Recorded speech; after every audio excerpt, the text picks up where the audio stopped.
entraînant la chute de sa reine, la mort de certains et l'exil d'autres des plus valeureux. Ce fut l'effondrement d'une civilisation qui aura duré des décennies, une histoire plagiée et falsifiée. Fin de l'histoire. Monsieur le Président, je mesure combien il est difficile pour un jeune avocat d'Afrique, sans aucune expérience et qui n'a nulle connaissance des affaires géopolitiques, de plaider pour la mère Afrique contre l'une des mafias les plus dangereuses au monde, la France-Afrique. Cependant, quoique trop inférieur à mes adversaires, j'ose espérer que je serai tout de même en mesure de vous exposer clairement les faits, afin que vous n'ignoriez aucune partie de l'objet sur lequel vous êtes appelés à vous prononcer. Je vous prie alors de m'écouter avec bienveillance. Mesdames, Messieurs les jurés, vous n'êtes pas sans savoir que l'Afrique a été réduite à 400 ans d'esclavage, à 250 ans de colonisation. Et aujourd'hui encore, l'Afrique est sous la domination de ces délinquants, ces va-t-en-guerre, criminels en col blanc, ces salauds et mafieux de la pire espèce. Objection! Objection rejetée. Modérez votre langage. Désolé, Monsieur le Président. Le plus grand mal de l'Afrique, je n'ai pas peur de le dire, c'est les multinationales françaises, telles qu'Areva, Bouygues, Bolloré, Total et consorts, qui se cachent souvent derrière les dirigeants français, dont elles financent les campagnes. Et en contrepartie, ces derniers sont tenus de mettre la pression sur certains dirigeants africains, qui, de peur de finir comme un Thomas Sankara, ou un Sylvanus Olympio, ou encore un Muammar Kadhafi, pour ne citer que cela, se voient contraints de leur accorder le plus gros marché, sans passer par aucun appel d'offres, sans oublier toutes les mallettes d'argent qui sont envoyées en direction de l'Élysée, pendant que les pauvres Africains crèvent de faim dans les quartiers délabrés. Et on s'étonne de voir de jeunes Africains désespérés s'embarquer sur le navire de fortune à la quête d'une vie meilleure. Et je vous assure qu'ils sont nombreux parmi ces jeunes à avoir tenté toutes les voies et moyens légaux, mais en vain. Pendant ce temps, la France et l'Union européenne se font des fortunes derrière leur business le plus lucratif, les demandes de visa Schengen, qui sont pour la plupart rejetées sans aucun motif valable.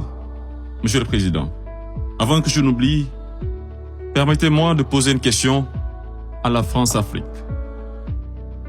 Parmi tous les leaders africains morts assassinés, pouvez-vous nous citer ne serait-ce qu'un qui fut réputé un grand ami de la France? J'imagine qu'il n'y en a pas eu. Mesdames, Messieurs les jurés, je vous laisse juger. Monsieur le Président, j'accuse la France-Afrique, de crimes contre l'humanité, de crimes d'agression, de crimes économiques et d'avoir été derrière des crimes de génocide. La plupart des dirigeants français sous la Ve République me rappellent des propos d'un homme sage qui disait, je cite, « Les postes éminents rendent les grands hommes encore plus grands et les petits hommes encore plus petits. » Fin de citation. Et le pire d'entre eux, c'est ce nain assassin de Sarko, ce trafiquant d'influence, connu pour sa mégalomanie, l'homme aux scandales multiples, Bettencourt, Tapi, Kadhafi et j'en passe, ce criminel contre l'humanité, toujours en liberté, qui se la coule douce derrière les mélodies de la brune, alors que sa place se trouve à la haie. Vous lui direz que malgré tous ces mensonges, avec la complicité de certains médias, que le monde entier, et les Africains en particulier, connaissent toute la vérité sur les véritables raisons de l'assassinat de Kadhafi, sous les applaudissements de Bernard-Henri Lévy, et sur la chute orchestrée de Laurent Gbagbo, qui aurait commis un crime de lèse-majesté en voulant tout simplement ouvrir son pays à la concurrence internationale, en exprimant aussi sa volonté d'établir un rapport d'égal à égal avec la France, et en souhaitant revoir le contrat qui liait son pays à l'entreprise Bouygues.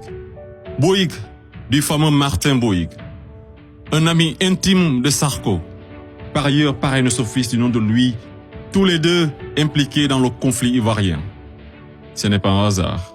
Mesdames, Messieurs les jurés, ai-je besoin d'en rajouter un mot pour que vous compreniez ce jeu d'échecs qui se joue sur le dos de pauvres Africains? alors qu'ils doivent tout à l'Afrique. C'est grâce aux Africains que vous avez une république que vous appelez la France. C'est grâce aux Africains que vous êtes enrichis. C'est grâce aux Africains que vous avez aujourd'hui votre statut de 5e puissance mondiale avec un droit de veto au sein de l'ONU. Et c'est encore grâce aux Africains que vous avez 2 Coupes du Monde à votre compteur. Qu'attendez-vous encore des Africains? Qu'on vous ramène la Lune? Ayez au moins un peu de décence et respectez les Africains, surtout les Noirs et les Arabes qui vivent en France. Monsieur le Président, je voudrais par ailleurs, et si vous me permettez de parler brièvement de la Cour pénale internationale. Il est un proverbe qui dit « Dis-moi qui tu fréquentes et je te dirai qui tu es ». Je propose de jeter un coup d'œil sur le profil des procureurs de la CPI. Commençons par l'actuel procureur de la CPI, une dame que je respecte pour 2 raisons. Pour son courage, pour avoir prouvé qu'être une femme et noire ne saurait être un obstacle à la réussite sociale, que la femme noire était capable de s'imposer partout et devant n'importe qui, et pour son combat pour la défense des droits des femmes. Mais devrions-nous faire semblant d'oublier qu'elle fut procureure générale, proche collaboratrice et conseillère juridique du président, et ministre sous l'une des pires dictatures de l'histoire de l'Afrique, sans jamais démissionner? N'est-elle pas comptable de ce régime? Le premier procureur de la CPI, l'Argentin Luis Moreno Ocampo, une haute personnalité dont le nom est impliqué dans les affaires de viol, de corruption, d'abus de pouvoir. Un procureur de la CPI qui détient avec son épouse des entreprises offshore dans les paradis fiscaux des îles Vierges, de Panama et de Belize. Et c'est le même type qui aujourd'hui offre ses services aux personnalités poursuivies par la CPI afin de les aider à échapper au séjour à la haie, moyennant de grosses sommes d'argent. Et tenez-vous qu'ils sont 123 pays à avoir ratifié le traité de Rome. Et sur 10 enquêtes ouvertes, 9 sont africaines.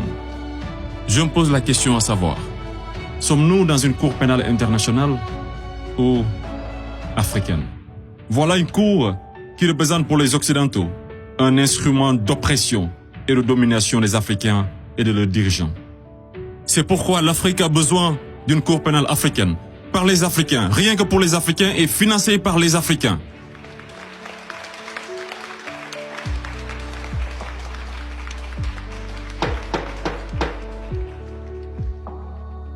Monsieur le Président, je ne suis qu'un jeune ignorant qui ne prétend point détenir toute la vérité. C'est pourquoi je vous apporte des documents qui vous permettront d'y voir un peu plus clair. À l'exemple de cette copie d'une conférence de François-Xavier Verschave intitulée « De la France-Afrique à la Mafia-Afrique ». Je salue également le courage de ces hommes et femmes de valeur qui osent lever leur voix pour défendre les intérêts de l'Afrique. Je pense au grand Kémy Séba avec l'ONG Urgence panafricaine. Je pense également à notre frère Claudie, à Fatou Diom, au grand Youssou N'Dour, à notre maman Angélique Kidjo, et d'autres artistes des plus engagés, comme Alpha Blondy et Tiken Jah Fakoly, pour ne citer que cela. Sans oublier toutes ces personnalités qui œuvrent pour la promotion des jeunes et des femmes, à l'égard du docteur Anta Sané et bien d'autres femmes de valeur. Monsieur le Président, loin de moi l'idée de proliférer des menaces. Mais si par malheur, la France-Afrique est aujourd'hui acquittée, sachez que la jeunesse africaine l'obligera à quitter.